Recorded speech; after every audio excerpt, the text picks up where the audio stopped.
যেহেতু অল্প কিছুদিন পরেই পবিত্র মাহে রমাদান আমাদের কাছে কড়া নাড়ছে, ঠিক কিনা? শান্তির মাস, রহমত, বরকত, নাজাতের মাস। নবীজি মিম্বারে উঠলেন, এক সিঁড়িতে পা দিলেন, বললেন আমিন। দ্বিতীয় সিঁড়িতে পা দিলেন, বললেন আমিন। তৃতীয় সিঁড়িতে পা দিলেন, বললেন আমিন। সাহাবাই কেরাম অবাক হয়ে গেলেন, জিজ্ঞেস করলেন, ইয়া রাসূলুল্লাহ, ইয়া হাবিবাল্লাহ, তিনটা সিঁড়িতে আপনি উঠলেন, আমিন আমিন বললেন, অন্য কোনোদিন আপনাকে দেখলাম না, কেন আমিন বললেন, কি কারণ? তখন নবীজি এক নম্বরে সাহাবীদেরকে বললেন, সাইয়্যিদনা জিবরাইল আলাইহিস সালাম আমার কাছে আসলেন, তিনজনের জন্য বদদুয়া করলেন, আমি নবী বললাম আমিন, ফেরেশতারাও বলল আমিন।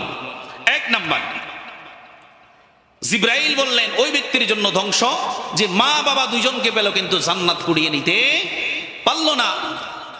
কারণ নবীজির হাদিসের কথা, নবীজি বলেছেন, হুমা জান্নাতুকা ওয়া নারুক, মা বাবা তোমার জান্নাত, আবার মা বাবা তোমার জাহান্নাম। সেই কারণে জিবরাইল আলাইহিস সালাম আমাকে আমার কানের কাছে এসে বললেন ওই ব্যক্তির জন্য ধ্বংস যে মা বাবা দুজনকে পেল কিন্তু তার গুনাহগাতা মাফ করতে পারলো না। জিবরাইল আমিন বললেন, আমি নবীও আমিন বললাম, ফেরেশতারাও আমার সাথে মিলায়ে বলল আমিন। এরপরে দুই নাম্বার, নবীজি বললেন ওই ব্যক্তির জন্য ধ্বংস, জিবরাইল বললেন ওই ব্যক্তির জন্য ধ্বংস যে রমাদান আল কারীম পেল কিন্তু তার গুনাহগুলো আল্লাহর কাছ থেকে মাপ চেয়ে নিতে পারল না। ওই ব্যক্তি ক্ষতিগ্রস্ত, হতভাগা, দুর্ভাগা, পাপিষ্ঠ, জাহান্নামী। জিবরাইল বললেন আমিন, আমি নবী বললাম আমিন, ফেরেশতারাও আমার সাথে বলল আমিন।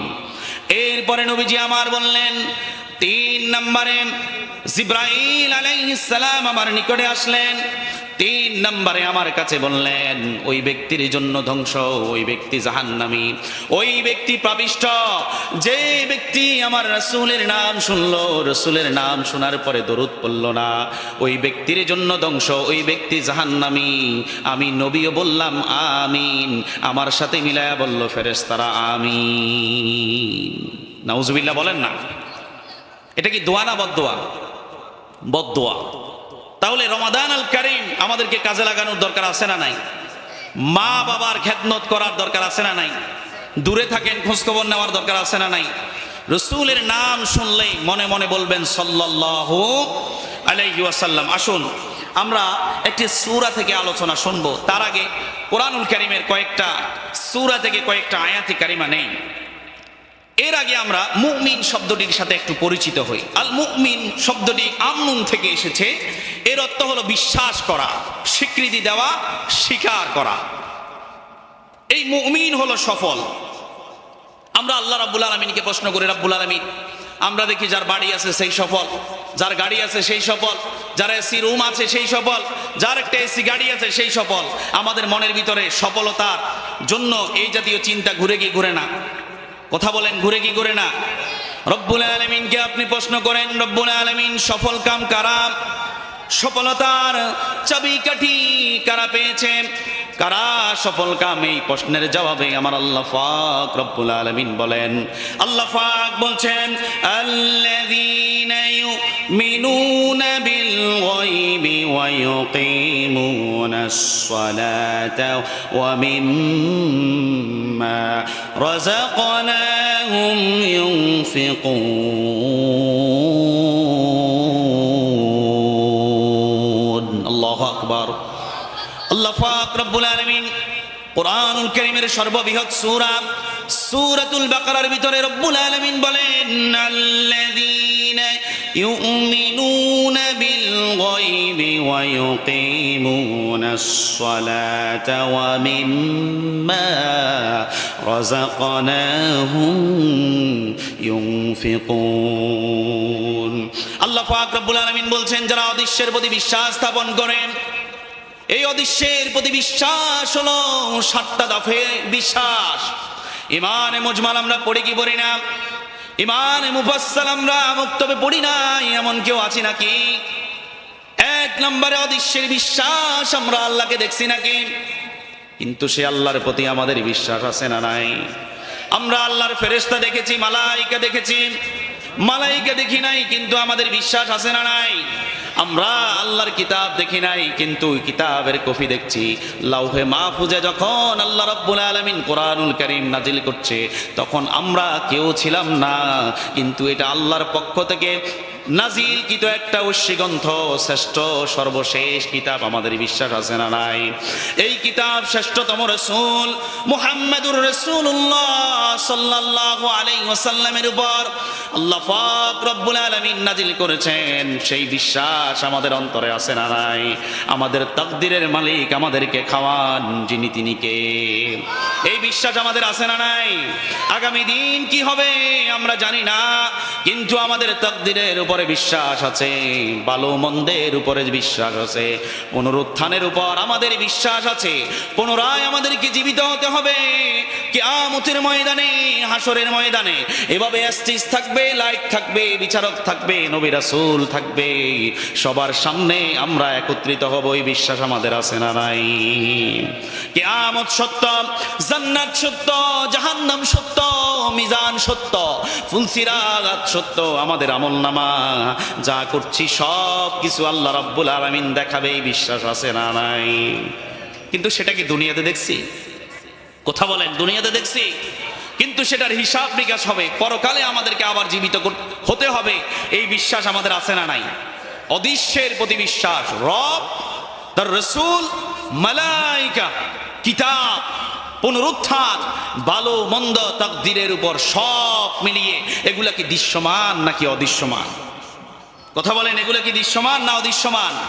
সেই কথাটি আল্লাহ পাক রব্বুল আলামিন সফল কামীদেরকে শিখিয়ে দিচ্ছেন। আল্লাহ পাক রব্বুল আলামিন বলেন, ওয়া মিম্মা রাযাকনাহুম ইউনফিকুন। এরপরে আল্লাহ রাব্বুল আলামিন বললেন, যারা অদৃশ্যের প্রতি বিশ্বাস রাখে, ওয়া ইউকিমুনাস সালাতা ওয়া মিম্মা রাযাকনাহুম ইউনফিকুন। যারা অদৃশ্যের প্রতি বিশ্বাস রাখে, দুই নম্বরে রব্বুল আলামিন বললেন যারা নামাজ কায়েম করে। এরপরে রব্বুল আলামিন বললেন যারা রব্বুল আলামিনের পক্ষ থেকে যে রিজিক প্রাপ্ত হয়েছে, সেই রিজিক থেকে ব্যয় করে। সফলতার শুভ সংবাদ হলো তাদের জন্য। সুবহানাল্লাহ নাই? এরপরে রব্বুল আলামিন কোরআনুল কারীমের ভিতরে পরবর্তী আয়াতে কারিমার ভিতরে রব্বুল আলামিন বলেন, আল্লাহ পাক বলছেন, ওয়াল্লাযীনা ইউমিনুনা বিমা উনজিলা ইলাইকা ওয়া মা উনজিলা মিন ক্বাবলিক ওয়া বিল আখিরাতি হুম ইউকিনুন। আল্লাহু আকবার। আল্লাহ রাব্বুল আলামিন বলছেন, এরপরে আল্লাহ রাব্বুল আলামিন আরো কিছু সফল কামীদের বৈশিষ্ট্যের সাথে আল্লাহ রাব্বুল আলামিন আমাদেরকে পরিচয় করিয়ে দিচ্ছেন। আল্লাহ পাক বলছেন, ওয়াল্লাযীনা ইউমিনুনা বিমা উনজিলা ইলাইকা ওয়া মা উনজিলা মিন ক্বাবলিক। আল্লাহ রাব্বুল আলামিন বলছেন, আর যারা কিতাবের প্রতি বিশ্বাস স্থাপন করে, আল্লাহ রাব্বুল আলামিন তাদের উপরে যেই কিতাব নাজিল করেছেন সেই কিতাবের উপরে বিশ্বাস করে। আমরা কিতাব, আল্লাহর কিতাব কোরআনের উপর মুসলমান চিৎকার দিয়ে বলেন, আমাদের বিশ্বাস আছে না নাই? কেন বিশ্বাস থাকবে না? ব্যক্তি জীবন কিভাবে চালাবেন? কোরআন উল্টান। সামাজিক জীবন কিভাবে চালাবেন? কোরআন উল্টান। পরিবার কিভাবে চালাবেন? কোরআন উল্টান। রাজনৈতিক জীবন কিভাবে পরিচালনা করবেন? কোরআনুল কারীম উল্টান। সব কিছু একটা কিতাবের ভিতরে, একটা গ্রন্থের ভিতরে আল্লাহ রাব্বুল আলামিন লিপিবদ্ধ করে দিয়েছেন। লিপিবদ্ধ করে দিয়ে আল্লাহ পাক রাব্বুল আলামিন বলেন, যালিকাল কিতাব, যালিকাল কিতাবু লা রাইবা ফীহি হুদাল লিল মুত্তাকিন।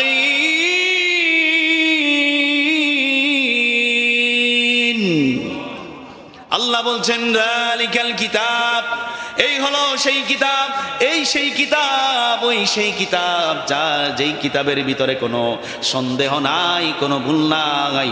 এই কিতাব হলো মুত্তাকিদের জন্য হেদায়েতের বাণী। এরপরেও কি অবিশ্বাস করার কি কোনো সুযোগ আছে? এইরকম আর কি কোনো কিতাব আছে?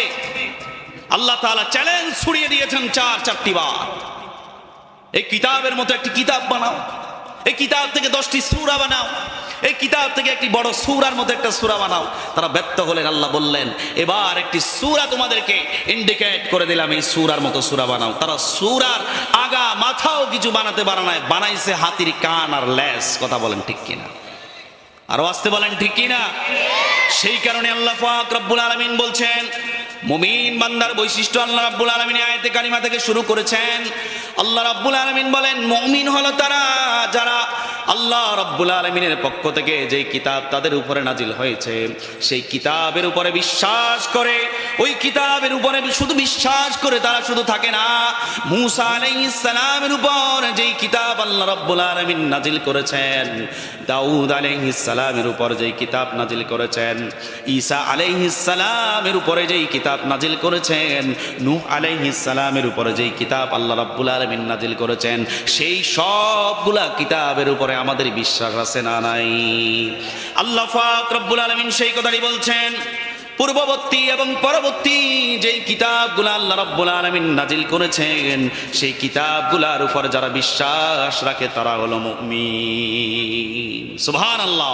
শুধু তাই নয়, আল্লাহ পাক রব্বুল আলামিন এই আয়াতে কারিমার শেষের অংশে বলছেন, ওয়া বিল আখিরাতি হুম ইউকিনুন, এবং তারা পরকালের উপর দৃঢ় বিশ্বাস ইয়াকিন রাখে। আমাদের ইয়াকিন আছে না নাই? পরকালের প্রতি আমাদের ইয়াকিন আছে না নাই? ভালো মন্দ তাকদীরের উপর আমাদের বিশ্বাস আছে না নাই? কথা বলেন, আছে না নাই? আছে। এর পরবর্তী আয়াতের ভিতরে আল্লাহ পাক রব্বুল আলামিন বলছেন, উলাইকা আলা হুদাম মির রাব্বিহিম ওয়া উলাইকা হুমুল মুফলিহুন। আল্লাহ পাক বলছেন, এই ধরনের লোকেরা তাদের রবের পক্ষ থেকে সরল সত্য পথের উপর প্রতিষ্ঠিত এবং তারাই কল্যাণ লাভের অধিকারী। সুবহানাল্লাহ বলেন। তাহলে কল্যাণ পেতে হলে, কল্যাণ যদি পেতে হয় নামাজ কায়েম করতে হবে। কল্যাণ যদি পেতে হয় তাহলে পরকালের উপর বিশ্বাস রাখতে হবে। কল্যাণ যদি পেতে হয় আল্লাহ তাআলা যেই রিজিক দিয়েছেন সেই রিজিক থেকে আমাদেরকে ব্যয় করতে হবে। অনেক ভাই আমাদের কাছে যায় 10 টাকা 20 টাকা 100 টাকা বাইতুল মাল চাওয়ার জন্য, কিন্তু আমরা বলি ভাই নাই, চাকরি আছে কিন্তু বেতন নাই। মনটাকে উজাড় করতে হবে, দিলটাকে উজাড় করতে হবে। মাসে একটা পার্সেন্টেজ যারা ইকামতে দ্বীনের জন্য কাজ করে তাদের জন্য ব্যয় করার দরকার আছে না নাই? তবেই আপনার জীবনটা সফল কাম হিসাবে আপনাকে যিনি কবুল করে নেবেন তিনি কে? আল্লাহ পাক রব্বুল আলামিন বলছেন, সফলতা তাদের জন্য যারা তাদের রিজিক থেকে ব্যয় করে, যারা নামাজ কায়েম করে, এরপরে যারা পরকালের উপর বিশ্বাস স্থাপন করে। আল্লাহ পাক রব্বুল আলামিন যে কিতাব দিয়েছেন সেই কিতাবের উপরে বিশ্বাস করে। কিতাবটা বিশ্বাস রেখে শুধুমাত্র আমাদের ঘরের তাকের উপরে রাখলেই সীমাবদ্ধ, সেই কিতাবের হক মনে হয় আদায় হয়ে যাবে। কথা বলেন, আদায় হয়ে যাবে কি? এই কোরআনের এই কিতাবের হালালকে হালাল মানতে হবে, হারামকে হারাম মানতে হবে, হাকে মানতে হবে, নাকে বর্জন করতে হবে। তবেই সফলতার দ্বারপ্রান্তে যিনি পৌঁছিয়ে দিবেন তিনি কে? ব্যক্তি, পরিবার, সমাজ, রাষ্ট্র, ব্যক্তি জীবন, পারিবারিক জীবন, সামাজিক জীবন, রাষ্ট্রীয় জীবন, রাজনৈতিক জীবন, একেবারে পাকের ঘর থেকে শুরু করে বঙ্গভবন পর্যন্ত এই সব ক্ষেত্রে যদি আমরা কোরআনুল কারীম মানতে পারি, কোরআনুল কারীমের বিধান মানতে পারি, হালাল হারাম দৃষ্টান্তের আয়াতগুলো যদি মানতে পারি, তবেই সফলতার দ্বার মানতে আমাদেরকে মুমিন বানিয়ে যিনি পাঠিয়ে দিবেন যিনি তিনি কে?